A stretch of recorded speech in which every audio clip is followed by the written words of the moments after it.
Knowledge through words. My name is Surbhi Khatri और आज हम डिस्कस कर रहे हैं हमारे थर्मोडायनामिक्स की जो मैंने एक सीरीज़ बनाई थी उसका फोर्थ क्वेश्चन। तो हमारा जो फोर्थ क्वेश्चन था वो ये था कि derive the adiabatic equation for an ideal gas.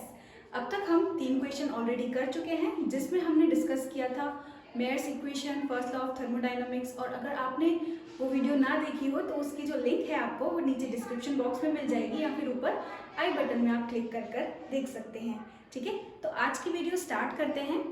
हमारा जो क्वेश्चन है वो है derive the adiabatic equation for an ideal gas. अब इसको स्टार्ट करने से पहले आपको एडियाबैटिक प्रोसेस के बारे में थोड़ी जानकारी होनी चाहिए। जैसे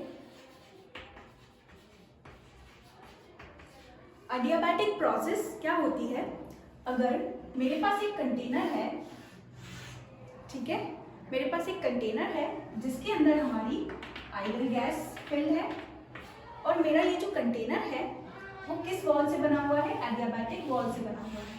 ठीक है, मेरा जो कंटेनर है वो एडियाबैटिक वॉल से ऐसे बना हुआ है। ठीक है, एडियाबैटिक वॉल यानी कि ना ही हीट का एक्सचेंज यहाँ पर हो सकता है, ना ही हीट जो है हमारी सिस्टम के बाहर जाएगी, ना ही सिस्टम के अंदर एंटर हो पाएगी। ठीक है, तो एडियाबैटिक प्रोसेस एक ऐसी प्रोसेस है जिसमें अगर हमने एक कंटेनर लिया है, वो हमारा कंटेनर कैसे है, सराउंडिंग से हमारा जो सिस्टम होगा वो सेपरेटेड होगा एडियाबैटिक वॉल से। ठीक है, हम सिस्टम को कोई भी हीट नहीं देंगे। याद रखिएगा, एडियाबैटिक वो प्रोसेस है जहाँ पर हम सिस्टम को कोई हीट नहीं देते हैं, ना ही सिस्टम जो है वो हीट सराउंडिंग में रिलीज कर सकता है। आई होप आपको एडियाबैटिक प्रोसेस जो है वो समझ आ गई हो। ठीक है, अब इस डेरिवेशन में हम लोगों को ज़रूरत पड़ेगी फर्स्ट लॉ ऑफ थर्मोडायनामिक की इक्वेशन की, मेयर इक्वेशन की, एंड आपको पॉइजन्स रेशियो पता होना चाहिए, specific heat capacity at constant volume पता होना चाहिए। तो ये सारी चीज़ें अगर आपको पता हैं तो आप ये वीडियो कंटिन्यू देखिए। लेकिन अगर आपको फर्स्ट लॉ ऑफ थर्मोडायनामिक और मेयर इक्वेशन नहीं पता है तो आपको पहले जाकर के वो वीडियो देखनी पड़ेगी, तभी आपको ये वीडियो जो है वो अच्छी तरह से समझ आएगी। ओके, तो स्टार्ट करते हैं। सबसे पहले हम डिस्कस करते हैं, देखिए जैसे मैं साइड में लिख लेती हूँ हमें किन किन चीज़ों की ज़रूरत पड़ेगी। तो सबसे पहले अगर हम देखें तो हमें ज़रूरत पड़ेगी फर्स्ट लॉ ऑफ थर्मोडायनामिक की। हमने पढ़ा है फर्स्ट लॉ ऑफ थर्मोडायनामिक की इक्वेशन क्या होती है, dq is equal to heat given to the system, small amount of heat given to the system is equal to change in its internal energy plus work is done by the system। और हम जो work यहाँ लेते थे वो कैसा रहता था, वेरिएबल, यानी कि जो वॉल्यूम है वो इंक्रीज होता था और उसकी जगह पर हम जो वर्क है उसकी जगह हम क्या लिख सकते हैं, PdV। ठीक है, ये थी हमारी first law of equation of thermodynamics. ठीक है, ये है हमारा फर्स्ट लॉ ऑफ थर्मोडायनामिक्स की इक्वेशन। उसके बाद हमें यहाँ जरूरत पड़ेगी specific heat capacity at constant volume. तो specific heat capacity at constant volume भी हम डिस्कस कर चुके हैं हमारी मेयर इक्वेशन वाली वीडियो में। स्पेसिफिक हीट कैपेसिटी क्या होती है, dq upon n dt, where n यहाँ पर क्या होता था, नंबर ऑफ मोल्स, और हम यहाँ पर जो आइडल गैस ले रहे हैं वो 1 मोल की ले रहे हैं। ठीक है, तो n की वैल्यू कितनी हो जाएगी यहाँ पर 1। ये थी हमारी molar specific heat capacity at constant volume. ये है हमारी फर्स्ट लॉ ऑफ थर्मोडायनामिक की इक्वेशन। और तीसरी चीज जिसकी हमें यहाँ जरूरत पड़ेगी वो है हमारा मेयर्स इक्वेशन, जिसको हम बोलते हैं Cp minus Cv is equal to R। ठीक है, तो आज हमको इन 3 इक्वेशंस की जरूरत पड़ेगी। साथ ही साथ एक और इम्पॉर्टेंट इक्वेशन है जिसकी हमको जरूरत पड़ेगी, जो कि है आइडल गैस इक्वेशन। आई होप आपको आइडल गैस इक्वेशन के बारे में भी थोड़ा बहुत आइडिया होगा। आइडल गैस इक्वेशन क्या होगी, PV is equal to nRT। ठीक है, अब इसमें भी हमने गैस ली है 1 मोल, तो n की वैल्यू कितनी हो जाएगी, 1 हो जाएगी। ठीक है, तो अब हम डिराइव करते हैं हमारी adiabatic equation for an ideal gas. सबसे पहले मैंने यहाँ पर एक कंटेनर लिया है और इस कंटेनर के अंदर हमने ली है 1 मोल ऑफ आइडल गैस। अब ये है यहाँ पर, क्योंकि हम बात कर रहे हैं एडियाबैटिक प्रोसेस की, तो एडियाबैटिक प्रोसेस में हीट का एक्सचेंज बिल्कुल नहीं होगा, ना ही सिस्टम हीट लेगा, ना ही सिस्टम सराउंडिंग में हीट रिलीज करेगा। ओके, तो यहाँ पर हम लिख सकते हैं कि जो हीट का एक्सचेंज है वो क्या हो जाएगा, 0। ठीक है, अब डी क्यू लिख लीजिए, d q is equals to 0 या फिर delta q is equals to 0। D q is equals to 0 और delta q is equals to 0। ऐसा क्यों लिखा है हमने? क्योंकि हीट जो है ना ही सिस्टम के अंदर आ रही है, ना ही सिस्टम जो है बाहर हीट रिलीज कर रहा है। ठीक है, अगर ऐसा कुछ है और हम बात करें molar specific heat capacity at constant volume की, तो molar specific heat capacity at constant volume अभी हमने देखा था क्या होता है, CV is equals to dQ by n dt, where n यहाँ पर क्या था, नंबर ऑफ मोल्स, और नंबर ऑफ मोल्स हमने क्या लिया है 1। हमने यहाँ पर कंसीडर किया हमारी जो गैस है वो क्या है 1 मोल, कितनी है 1 मोल ऑफ आइडल गैस हमने यहाँ ली थी। ठीक है, तो अगर हम यहाँ देखें तो n की वैल्यू कितनी हो जाएगी 1, और अगर हीट का एक्सचेंज यहाँ पर नहीं हो रहा है, फिर भी अगर यहाँ ये मूवेबल पिस्टन होता, ठीक, और ये अपने आप हमारा जो पिस्टन है वो ऊपर चला जाता। फिर से अब मैं रिपीट कर रही हूँ, हीट का एक्सचेंज यहाँ पर बिल्कुल नहीं हो रहा है। हम वैसे अगर हमने फर्स्ट लॉ में बात की थी, फर्स्ट लॉ ऑफ थर्मोडायनामिक्स जब हमने डिस्कस किया था, उसमें हम क्या कर रहे थे, क्यू अमाउंट ऑफ हीट दे रहे थे सिस्टम को, जिसकी वजह से उसकी इंटरनल एनर्जी चेंज हो रही थी, और उसके बाद जो है वो सिस्टम क्या कर रहा था, वर्क कर रहा था अपने पिस्टन को ऊपर मूव करवाकर। ठीक है, लेकिन यहाँ पर हम हीट प्रोवाइड नहीं कर रहे हैं, और अगर हम यहाँ पर हीट प्रोवाइड नहीं कर रहे हैं तो सिस्टम क्या करेगा, अपनी अंदर की एनर्जी, इंटरनल एनर्जी को यूज करेगा और जो पिस्टन है उसको ऊपर करेगा, यानी कि वर्क करेगा। अपनी इंटरनल एनर्जी को यूज कर पिस्टन जो है वो ऊपर चला जाएगा, यानी कि सिस्टम वर्क करेगा अपनी इंटरनल एनर्जी को यूज करके। आई होप आपको ये पॉइंट क्लिक हुआ हो। एक और चीज, अगर हम बात कर रहे हैं specific heat capacity at constant volume, तो यहाँ पर भी अगर हम देखें कि जो dQ है वो किसके बराबर हो जाएगा, du के। ऐसा क्यों? क्योंकि जो इंटरनल एनर्जी होती है वो किस पे डिपेंड करती है, टेम्परेचर पे। अगर हम ऐसा लें कि हमने कंटेनर लिया था, उसमें अगर हम dQ हीट प्रोवाइड कर रहे थे तो इंटरनल एनर्जी बढ़ रही थी। इंटरनल एनर्जी डायरेक्टली डिपेंड करती है किस पर, टेम्परेचर पर, for an ideal gas. Ideal gas के लिए जो इंटरनल एनर्जी है वो उसके टेम्परेचर पे डिपेंड करती है। अगर इंटरनल एनर्जी चेंज होगी तो हमारा जो टेम्परेचर है वो भी चेंज होगा। ठीक है, तो अगर मुझे यहाँ पर रिलेशन लिखना है इंटरनल एनर्जी और टेम्परेचर का, और यहाँ पर क्योंकि हीट का एक्सचेंज नहीं हो रहा है, जो सिस्टम है वो अपनी इंटरनल एनर्जी यूज कर रहा है, इसीलिए मैं यहाँ पर क्या लिख सकती हूँ, dQ की जगह पर du, और n की जगह पर कितना हो जाएगा 1 मोल, और नीचे क्या है dt। ठीक है, तो हमारा जो स्पेसिफिक हीट कैपेसिटी है वो कितना आ गया, du अपॉन dt, या फिर इसको हम लिख सकते हैं du is equal to CV dt। ठीक है, अब यहाँ पर हम क्या कर रहे हैं, सिस्टम में थोड़ा सा अगर चेंज आया, जैसे इंटरनल एनर्जी सिस्टम ने अपनी यूज की, इंटरनल एनर्जी यूज करते ही ये जो पिस्टन है ये थोड़ा सा ऊपर चला गया, यानी कि इसका जो वॉल्यूम है वो चेंज हुआ। यहाँ से लेके ये जो डिस्प्लेसमेंट हुआ, यहाँ पर ये जो वॉल्यूम का चेंज आया होगा, ये इतना वॉल्यूम जो है वो इंक्रीज हो गया होगा। ठीक है, वो किसकी वजह से हुआ होगा, क्योंकि इसने अपनी इंटरनल एनर्जी को यूज किया है। अगर हम यहाँ पर अप्लाई करें फर्स्ट लॉ ऑफ थर्मोडायनामिक्स की equation using first law of thermodynamics, उस थर्मोडायनामिक की इक्वेशन में हमने क्या देखा था कि अगर हम सिस्टम को हीट दें, यानी कि dQ, heat given to the system is equal to change in its internal energy plus work is done by the system, और वर्क को हम क्या लिख सकते हैं, PdV। वर्क को हम ऐसे लिख सकते हैं, ये हमने डिस्कस किया था मेरे इक्वेशन में भी। और यहाँ पर क्योंकि हम बात कर रहे हैं सिस्टम को कोई हीट नहीं मिल रही है, हीट का एक्सचेंज कैसा है, 0 है ना, डेल्टा क्यू की वैल्यू क्या है 0, तो यहाँ पर हम रख सकते हैं डेल्टा क्यू या dQ। ठीक है, मैं यहाँ डेल्टा क्यू यूज कर रही हूँ, डेल्टा क्यू की जगह पर क्या है 0, तो यहाँ पर आ जाएगा क्या 0 इज इक्वल टू du की वैल्यू हम ऊपर से पुट कर सकते हैं, du is equal to CV dt। ऐसा क्यों? क्योंकि ये तो है, इसमें बहुत लोगों को कंफ्यूजन होती है कि du is equal to CV dt की वैल्यू हम यहाँ पर क्यों पुट कर रहे हैं। ऊपर तो कंडीशन क्या है, कांस्टेंट वॉल्यूम की बात चल रही है। कांस्टेंट वॉल्यूम मतलब यहाँ पर पिस्टन जो है वो ऊपर नहीं जाएगा, तब हमने स्पेसिफिक हीट कैपेसिटी से ये रिलेशन निकाला है। ठीक है, और मतलब ये हमारी आइसोकोरिक प्रोसेस होगी, और यहाँ पर हम बोल रहे हैं कि हीट का एक्सचेंज नहीं हो रहा, मतलब हम बात करने लगे एडियाबैटिक प्रोसेस की। तो फिर ऐसा क्यों है कि हम वो इक्वेशन एडियाबैटिक प्रोसेस वाली इक्वेशन में डाल रहे हैं। तो देखिए, कि जो इंटरनल एनर्जी होती है वो क्या है, एक स्टेट फंक्शन है। स्टेट फंक्शन यानी कि वो पाथ पे डिपेंड नहीं करेगी, और अगर वो पाथ पे डिपेंड नहीं करेगी यानी कि जो इंटरनल एनर्जी होगी वो सारी प्रोसेसेस के लिए कैसी होती है, सेम। इसीलिए हम यहाँ पर आइसोकोरिक वाली इंटरनल एनर्जी जो है वो यहाँ यूज कर सकते हैं। ठीक है, आई होप आपको ये पॉइंट क्लिक हुआ हो।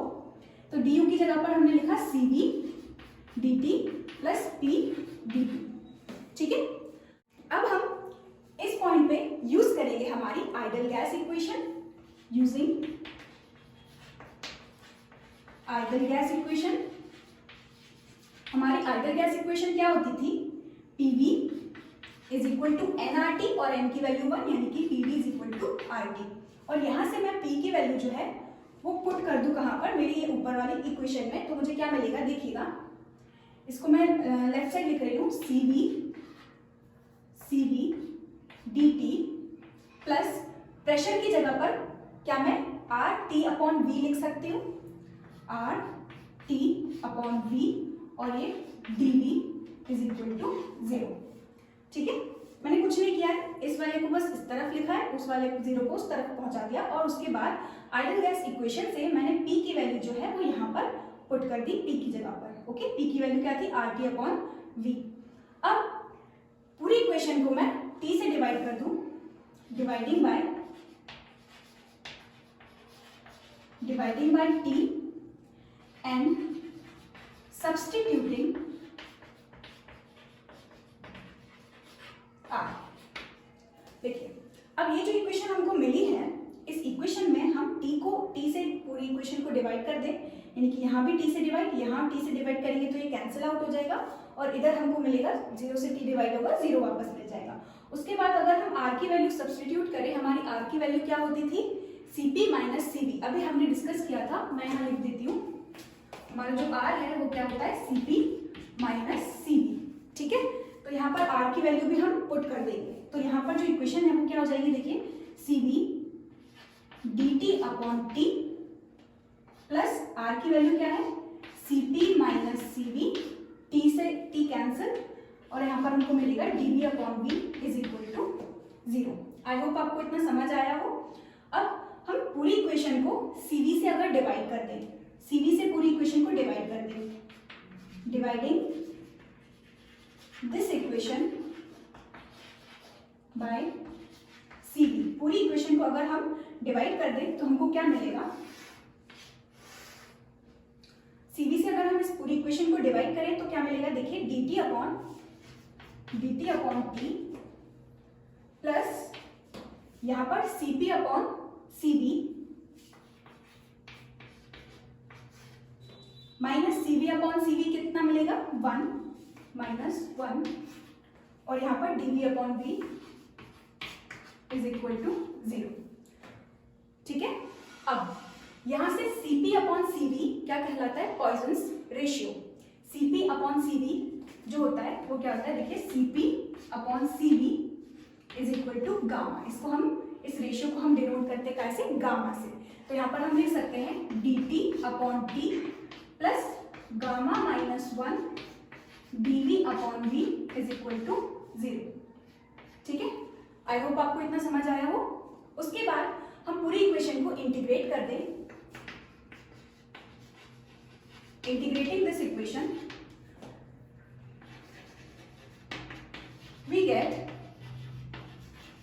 इस पूरी इक्वेशन को अगर हम इंटीग्रेट कर दें तो यहाँ पर देखिए, इंटीग्रेट करने से यहाँ पर क्या मिल जाएगा, 1 अपॉन टी, dt का इंटीग्रेशन में क्या मिलेगा हमको, log t।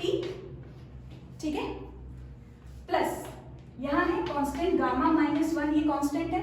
फिर से dv अपॉन v के रिस्पेक्ट में अगर हम यहाँ इंटीग्रेट करें तो क्या मिलेगा, 1 अपॉन v, dv का इंटीग्रेशन फिर से क्या मिलेगा, log v is equal to, यहाँ पर क्या मिलेगा, एक 0 का जब हम इंटीग्रेशन करेंगे तो यहाँ पर हमको क्या मिलेगा, कांस्टेंट।